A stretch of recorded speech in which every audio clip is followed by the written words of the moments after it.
Welcome back to सुबह की सोच। हमारे साथ शिरजा मनसब साहिबा मौजूद हैं। शिरजा साहिबा, कुछ अब बात कर लेते हैं पाकिस्तान और यूनाइटेड अरब एमिरेट्स के रिलेशनशिप की, जो कि कर्ज लेने की वजह से काफ़ी ज़्यादा हम देख रहे हैं सोशल मीडिया पे भी काफ़ी तशवीश पाई जाती है।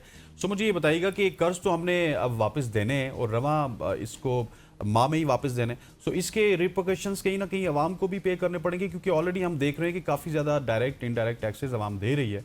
सो क्या आप समझती है कि अवाम को और ज़्यादा टैक्सेस की तरफ धकेला जा सकता है?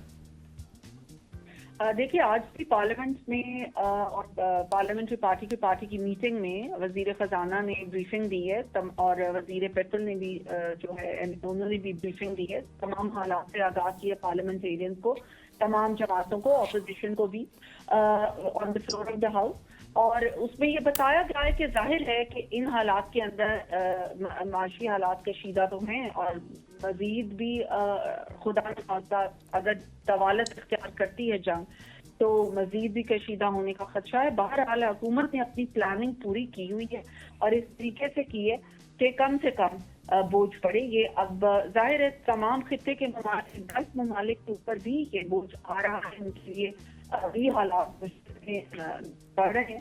तो कर्जे तो है जो कि हमने देने ही देने थे, ये तो नहीं कि हमने वो कर्जे वापस नहीं करने। इन हालात में हमने कर्जा वापस पूरी प्लानिंग के साथ किया, तो इंशाल्लाह पूरी कोशिश होगी कि कोई ऐसा बोझ ना। सही। अच्छा मैडम, मुझे ये बताइएगा, अब बिलावल भुट्टो साहब ये भी कह रहे हैं कि जंगी हालात तो हैं ही, लेकिन इसके साथ साथ हुकूमत मिनी बजट भी लाना चाहती है।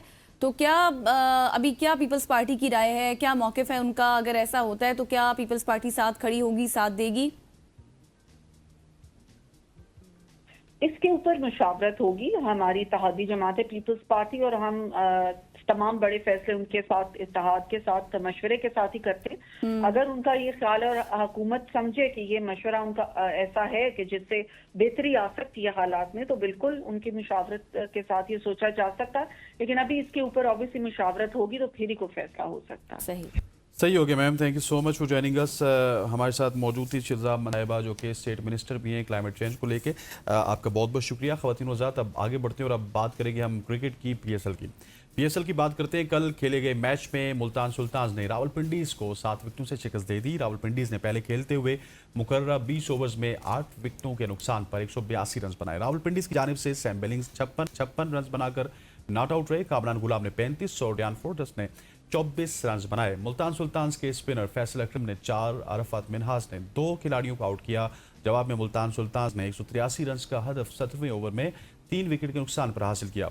ओपनर साहिबजादा फरहान ने 68 और जॉश फिलिपी ने 56 रन की इनिंग्स खेली। शान मसूद 27 और एशन टर्नर 26 रन बनाकर नॉट आउट रहे। और इसी पर आज हमारे साथ मौजूद हैं फैजान लखानी साहब ने हमें ज्वाइन कर लिए। Thank you so much sir for your time. जिस तरह से हसनैन ने बात शुरू करते हैं कल के मैच के हवाले से, मुल्तान सुल्तान्स की परफॉर्मेंस को आप किस तरह से देखते हैं?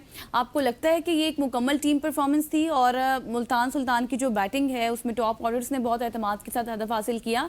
उनकी जो मजबूती है, उनकी सारी जो परफॉर्मेंस, उनको आप किस तरह से देख रहे हैं?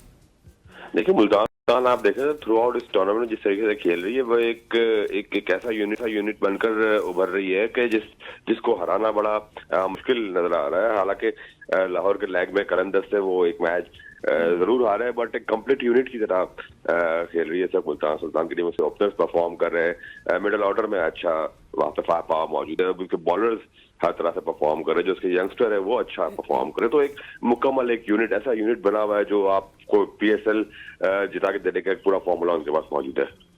अच्छा फैजान भी मुझे ये बताइएगा कि पिंडीज के साथ क्या कुछ गलत हो रहा है? वहाँ पे सैम बिलिंग्स भी हैं, डेरिल मिचेल भी हैं, रिजवान जो कि पीएसएल में one of the top run scorer हैं, लेकिन वो भी परफॉर्म नहीं कर रहे। यासिर खान ने एक आध मैच में परफॉर्म किया। सो क्या रॉन्ग चल रहा है पिंडीज के साथ? बॉलिंग पहले ही परफॉर्म नहीं कर रही थी और बैटिंग भी अब उस तरह से परफॉर्म नहीं कर रही।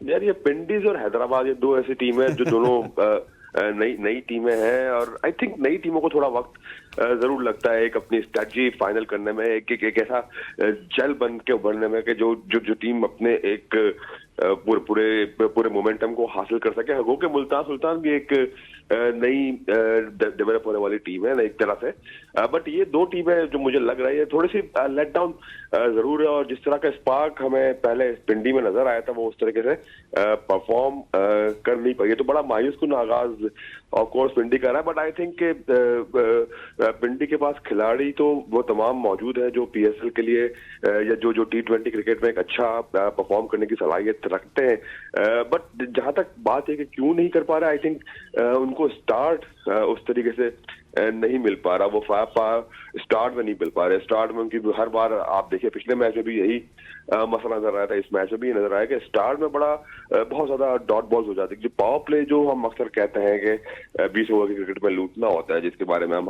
आम लैंग्वेज में कहते हैं कि पावर प्ले लूटना है, वो चीज थोड़ी सी लैक कर रही है पिंडी की जानिब से। सही। अच्छा फैजान साहब, मुझे बताइएगा मुल्तान सुल्तान के जो बॉलर हैं फैसल अकरम, उनके हवाले से मैं बात करना चाहती हूँ। 4 विकेटें उन्होंने हासिल की है और इसके साथ साथ इरफात मिन्हास की कारकर्दगी पर भी काफी बात हो रही है, काफी अच्छा परफॉर्म कर रहे हैं।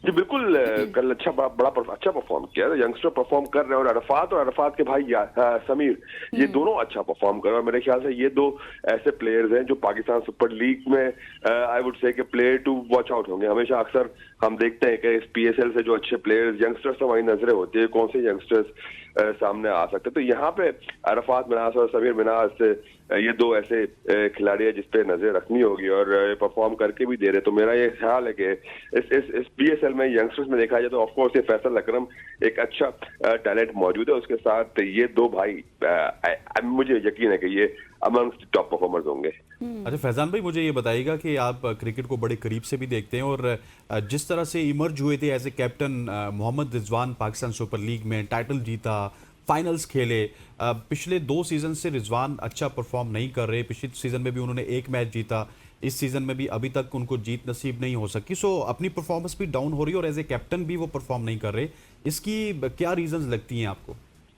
देखिए, जब आप ऐसे कप्तान परफॉर्म नहीं कर रहे होते तो उसका असर आपकी जाती कारकर्दगी भी होता है, और वाइस वर्सा है ये कि अगर आप खुद अच्छा परफॉर्म नहीं हो पा रहा आपसे, तो आपकी कप्तानी भी उससे मुतासिर होगी। देखिए हसन, बड़ी सीधी सी बात है कि हर उरूज को जवाल होता है, और खैर क्रिकेट ऐसा गेम है जिसमें आपको जवाल अगर है भी तो आप उस जवाल से निकलने की भी सलाहियत रख सकते हैं। तो कम बैक करना होगा रिजवान को भी और दीगर प्लेयर्स को भी जो उनके साथ के हैं, जो अक्सर अपना आजकल स्ट्रगल करते नजर आते हैं। बट अगेन, जिस तरह माजी में मैंने एक बात की थी, सबसे अहम चीज आपको इस बुरे पैच से निकलने के लिए जो होती है वो इस बात की रियलाइजेशन होती है कि आपको इस बुरे पैच से निकलने के लिए हार्ड वर्क करना है, या आपसे कई गलतियां हो रही है। जहां वो रियलाइजेशन हो जाएगी वहां पे चीजें खुद ब खुद ठीक होना शुरू हो जाएगी, चाहे रिजवान हो चाहे कोई और खिलाड़ी हो। अच्छा फैजान साहब, पिंडी की बात आप लोग पहले कर रहे थे, मुझे बताएं कि अब फिर पिंडी अभी एक भी मैच नहीं जीती, हम ये कह सकते हैं कि उनका कोई कॉम्बिनेशन का मसला है इस वजह से भी, या फिर कोई और दबाव है उन पर? आई थिंक उनको स्टार्ट अच्छा नहीं मिल पा रहा, ये सबसे बड़ा मसला है। मेरा नहीं ख्याल कि उनका कॉम्बिनेशन कुछ इतना कोई ज्यादा बुरा है कि उनको बिल्कुल ही प्रॉब्लम होनी चाहिए। हाँ, कॉम्बिनेशन पे हम हैदराबाद की टीम के बारे में कह सकते हैं कि उनका कॉम्बिनेशन उस तरीके से ऐसा नहीं बन पाया कि शायद जो T20 के हवाले से इतनी अच्छी टीम ना बन पा रही हो। बट रावलपिंडीज में ऐसा कोई क्वेश्चन मार्क उनकी सिलेक्शन पर इस कदर नहीं है कि जिसमें आप ये कह सकें कि ये टीम T20 में कैसे परफॉर्म हो रही है। तो आई थिंक वो बस से उनको वो स्टार्ट अच्छे नहीं मिल पा रहे, शुरू में बहुत ज्यादा डॉट बॉल्स हो पा रही है, पावर प्ले उनका अच्छा नहीं जा रहा, जिसकी वजह से इनको नुकसान हो रहा है। अच्छा फैजान भाई, आप क्योंकि डिफरेंट एंगल से चीज़ों को देखते हैं, एनालाइज करते हैं, हम आपको डिफरेंट प्लेटफॉर्म्स भी देखते हैं, मुझे बताइएगा कि आपने अभी नाम लिया था समीर मिन्हास का भी, इसके अलावा मास सदाकत हैं, फिर शामिल हुसैन बड़ा अच्छा परफॉर्म कर रहे हैं। अरफात मिन्हास का मैं इस वजह से नाम नहीं ले रहा कि वो जिस नंबर पे परफॉर्म कर रहे हैं उस नंबर पे तो उनकी टीम में जगह बन जाएगी। तो क्या आप समझते हैं कि ऑलरेडी हमारे पास थोक के हिसाब से ओपनर्स हैं, ऑलरेडी टीम में 4-5 ओपनर्स होते हैं जिनको हम चौथे नंबर पे खिलाते हैं, 5वें नंबर पे खिलाते हैं। सो अभी भी जितना भी टैलेंट पूल आपके पास आ रहा है वो ओपनिंग स्लॉट का आ रहा है। सो ये आगे जाके परेशानी नहीं होगी इन तमाम सुपरस्टार्स के लिए जो इमर्जिंग सुपरस्टार्स हैं? देखिए, आई थिंक अब T20 क्रिकेट में बहुत ज्यादा जो आपके अच्छे परफॉर्मर्स नजर आते हैं बैटिंग के साथ, वो टॉप ऑर्डर के ही नजर आ रहे होते हैं। बहुत रेयर होता है कि मिडिल ऑर्डर या लोअर मिडिल ऑर्डर के बैट्समैन अमंगस्ट टॉप परफॉर्मर्स नजर आए। लेकिन आई थिंक अब जिस तरह की क्रिकेट होती गई है, मैं पहले बड़ा इस बारे में स्टबर्न था कि प्लेयर को उसकी पोजीशन के हिसाब से खिलाना चाहिए, बट आई थिंक अब जिस तरीके की क्रिकेट होती जा रही है, आई थिंक प्लेयर्स को अपने आप को मोल्ड करना होगा कि अच्छा ठीक है, अगर ओपनिंग स्लॉट नहीं खेल रहे वो तो फिर डाउन द ऑर्डर आके खेले। जिस तरह की अब क्रिकेट हो गई तो रिक्वायरमेंट अभी प्लेयर्स के साथ होती जा रही है। हमने इनफैक्ट देखा भी है कि उस्मान खान या शर्जिल जो मोस्ट रिसेंट एक पीएसएल की ही मिसाल है कि उन्होंने डाउन नीचे के नंबरों पर नीचे से पूरा नॉट द टॉप ऑर्डर वो उन्होंने भी अपनी बैटिंग की कोशिश की, अपने आप को मोल्ड किया है। तो आई थिंक कि ये चीजें अब प्लेयर्स को करना पड़ेगी कि भाई अब जरूरी नहीं है कि वो अगर टॉप ऑर्डर पे परफॉर्म करते आ रहे तो वो टॉप ऑर्डर ही खेलेंगे, उनको एडजस्ट करना पड़ेगा अपनी बैटिंग ऑर्डर को। अच्छा फैजान साहब, मुझे ये बताएं कि थोड़ा हटकर सवाल है, ग्राउंड के बगैर आप कैसे मैचेस को देख रहे हैं? मजा आ रहा है क्राउड के बगैर? सॉरी, देखिए पीएसएल की तो जान क्राउड है, और इस पाकिस्तान सुपर लीग या इवन कोई भी क्रिकेट का कोई मैच हो या कोई भी स्पोर्ट्स का मैच हो, अगर वो तमाशाइयों के बगैर हो तो फिर वो कहते हैं ना कि गिलास आधा खाली ही नजर आ जाए। तो वही वाली मिसाल है कि बट वो एक एक्साइटमेंट जो होनी चाहिए वो मिस हो जाती है, जो एक ग्राउंड में एक्साइटमेंट होनी चाहिए वो मिस हो जाती है। लेकिन अगेन हुकूमत का एक फैसला है, जो भी वजूहात है उसकी वजह से ये फैसला है, तो वो टीमें मजबूर है उस फैसले को मानने के लिए। पीएसएल इंतजामिया उस फैसले के मानने की पाबंद है, बट ये कि इसके बगैर रौनक मान पड़ती नजर आ रही है। बिल्कुल सही। फैजान भाई, लास्टली मुझे ये बताइएगा कि मैं, क्योंकि ये नहीं कि मैं कोई आईपीएल पसंद करता हूं, लेकिन एज ए कंपेटिटिव मार्केट आपको पीएसएल को भी देखना पड़ता है और आईपीएल को भी देखना पड़ता है। आईपीएल के पहले मैच में ब्रॉडकास्टिंग का बहुत ज्यादा फुकदान नजर आया और उनके ग्राफिक्स आपके ग्राफिक्स से बहुत बुरे हैं। फिर टेक्नोलॉजी जो पहले यहाँ पे इंप्लीमेंट हुई वहां पे बाद में हो रही है, सो कहीं ना कहीं उनकी भी नजरें आप पे हैं। ठीक है, आपका क्राउड नहीं आ रहा, लेकिन आपने ब्रॉडकास्टिंग क्वालिटी में उनको टक्कर दी है और मैं देख रहा हूं कि दिन ब दिन वो कुछ ना कुछ नया करने की कोशिश कर रहे हैं पीएसएल की ब्रॉडकास्टिंग को देख के। ये कितना फर्क आपको नजर आ रहा है? देखिए हमारा भी स्टार्ट में ब्रॉडकास्टिंग में थोड़े से ग्लिचेस थे, बट अब बिल्कुल मैं समझता हूँ कि हमारी broadcast to the point perfect broadcast हो गई है। मैं इतना ज्यादा आईपीएल इस बार नहीं देख पा रहा क्योंकि वो बिल्कुल ऑफकोर्स क्लैश हो रहा है पाकिस्तान सुपर लीग से, तो मेरा फोकस ज्यादा पाकिस्तान सुपर लीग पर, बट ब्रॉडकास्ट का हमेशा अहम रोल होता है। और अगर मार्केट देखें, खैर देखें इसमें तो कोई दो राय है नहीं कि इंडिया की एक मार्केट अपनी जगह मौजूद है और इसकी वजह से वहां पे बहुत ज्यादा इन्वेस्टमेंट इतनी आ गई जिससे उनके पास बहुत ज्यादा रूम है अपने चीजों को बेहतर करने का या अपने पास ज्यादा चीजें इंट्रोड्यूस करने का। पाकिस्तान सुपर लीग को हैट्स ऑफ इस बात में कि वो लिमिटेड रिसोर्स के साथ, लिमिटेड बजट के साथ रहते हुए भी वो जिस तरह की ब्रॉडकास्ट क्वालिटी उन्होंने दी है या जिस तरीके से चीजें जो ग्राफिक्स या ऑन स्क्रीन एलिमेंट्स जो ऐड हो रहे हैं वो एक बड़ा जबरदस्त काम है। तो आई थिंक आने वाले वक्तों में और ऐसी चीजें इंट्रोड्यूस होंगी जो पीएसएल में मजीद फैंस को एंगेज रखने के लिए इस तरह के एलिमेंट्स होने चाहिए। आई होप कि आगे जाके कुछ ऐसी चीजें भी पीएसएल में इंट्रोड्यूस हो कि फैंस अगर मुख्तलिफ एंगल्स से मैच देखना चाहे तो उनको वो कैमरा एंगल्स भी वहां पर अपनी मर्जी की स्ट्रीम मौजूद है। जिस तरह इस बार हम देख रहे हैं कि दो अलहदा स्ट्रीम्स चल रही है, उर्दू कमेंट्री की डेडिकेटेड एक बीम चल रही है, इंग्लिश कमेंट्री की एक डेडिकेटेड बीम चल रही है। पहले माजी में होता था कि बीच में चंद ओवर उर्दू के कराए जाते हैं, तो आहिस्ता आहिस्ता अब चीजें चेंज होती नजर आ रही है। आहिस्ता आहिस्ता चीजें बेहतर हो जाएंगी। Thank you so much. Faizan Lakhani साहब हमारे साथ मौजूद थे और हम बात कर रहे थे पीएसएल के हवाले से, इश्यूज के हवाले से जो टीम्स को इस वक्त चल रहे हैं, दरपेश हैं, वो परफॉर्म नहीं कर पा रही। यहाँ पर लेते एक शॉर्ट सी ब्रेक, वापस आएंगे, हमारे साथ रहिएगा।